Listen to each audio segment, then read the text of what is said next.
வாழ்க்கையை தேவன் மிக சிறப்பாய் வடிவமைத்திருக்கிறார்.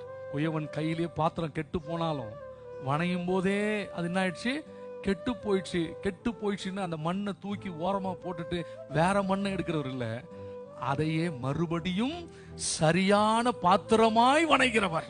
இதெல்லாம் நினைவில் வைத்துக் கொள்ள வேண்டும். என்னை சரியாக வணைந்திருக்கிறார். எனக்கான ஒரு எதிர்காலத்தை தேவன் சரியாக வடிவமைத்திருக்கிறார். அதை என்னாலே நிச்சயமாய் சுதந்தரித்துக் கொள்ள முடியும். அது எத்தனை ஆண்டுகள் ஆனாலும், எத்தனை காரியங்கள் எனக்கு எதிராய் நின்றாலும், எனக்கு நியமித்ததை நான் சுதந்தரித்துக் கொள்ள முடியும் என்ற விசுவாசத்தோடு கர்த்தருக்கு காத்திருக்கணும்.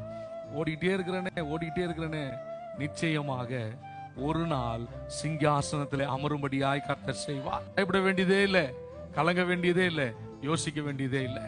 ஏனென்று சொன்னால் அழைத்தவர் உண்மை உள்ளவராக